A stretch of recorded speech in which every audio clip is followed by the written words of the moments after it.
everyone. It's Miss Amy, and normally I do book talks on Thursday, but this is Friday morning because I ran out of memory last night on my phone, and so I had to download everything to get my memory back. So I am going to do some spooky book talks for teens and tweens today. So let's get started because there are some really creepy and fun stories that I've read over the years, and I want to share them with you. So the first one, and I'm going to go to my trusty journal to bring back some memories. So this one, Splendors and Blooms, which is by Laura Amy Schlitz. This story is Grassini and Cassandra Crossato, the witch, and Lizzie Rose, Parsival, and Clara are an unlikely trio who are just trying to survive and truly live.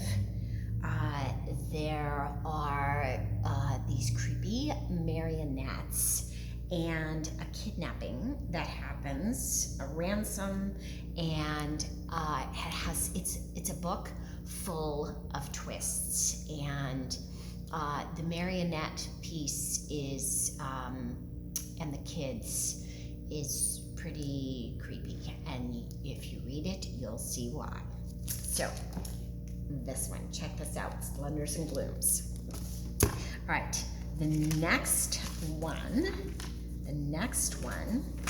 is The Night Gardener, and this one is by Jonathan Ausier, and this is about Molly and her younger crippled brother Kip, and they're without their parents, and to keep them alive and safe, she takes a job as hired help at a manor house that everyone avoids, like everyone in the community avoids.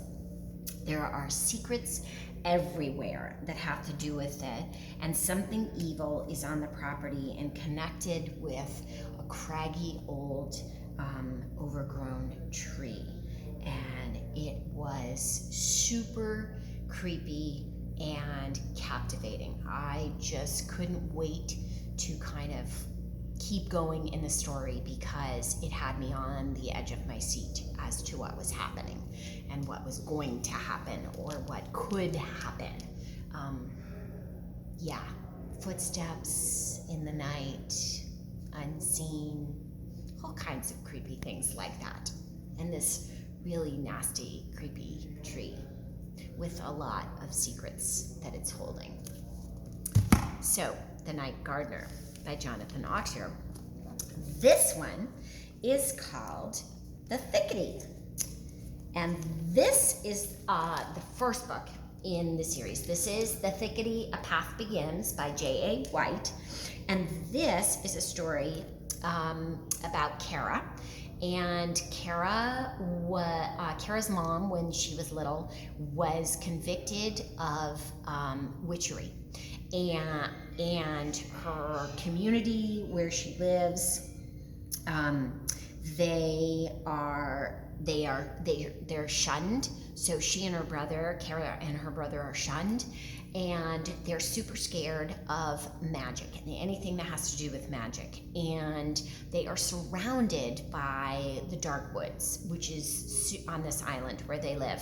And it's sometimes called the Dark Woods or the Thickety, and nobody goes there because everybody's afraid. It's magical, things happen, things disappear. But for some reason she goes, and she finds a magical book, which is super, super powerful. And there might be a connection to her mom in this book. So, or that the book might have been her mom's. So, super creepy and magical and old-fashioned story. Because of course nobody gets convicted of being a witch anymore. And if you like it, there's a sequel. So, The Thickety. The next one is more of a teen book, and the first time that I heard about A Monster Calls was actually from the author,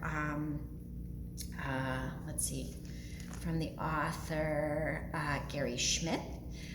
He was a speaker at a conference that I went to, and he volunteers at a maximum security prison, and he does like writing and reading with the young men that are in this prison that have done horrible, terrible things, but they're still just people. And he shares this story, and it's amazing that so many of them can relate to the stories in this story. So this is an incredible, dark and real story of a boy and his monster. It's told through 3 unexpected tales. He must confront his darkest fears, face real truth. This story had me in tears.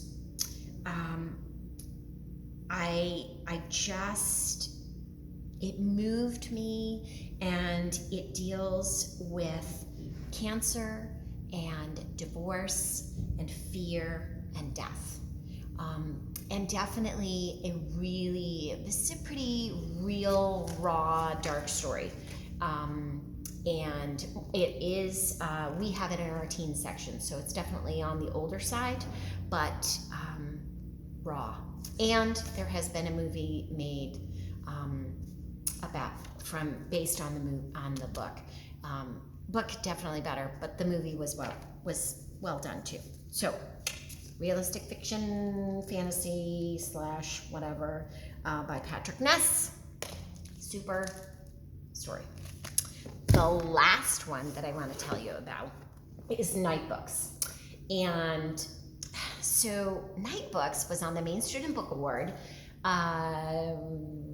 maybe last year? Yeah, last year.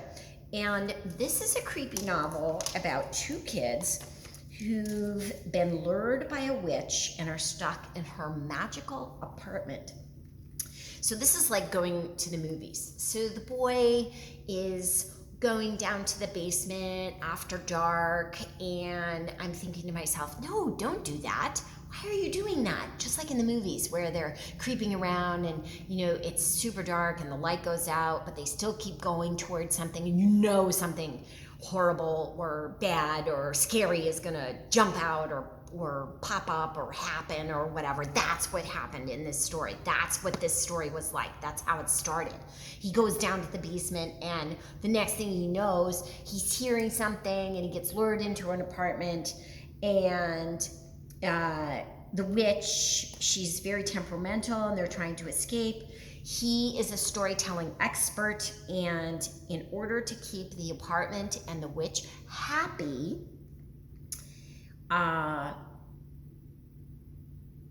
the girl cooks and cleans and cares for it, and he tells stories, kind of a Scheherazade type tale, like you have to tell stories to keep alive, but the piece of wandering off and getting lured into an apartment was really super creepy and so realistic for me. This story really creeped me out, and it's just for middle grade readers, but that piece of it really gave me the shivers.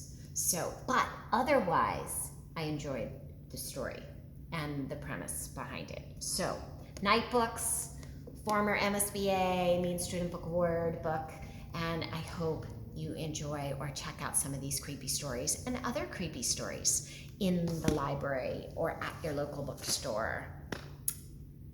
Hugs to you all. Happy reading in this spooky time. Miss Amy.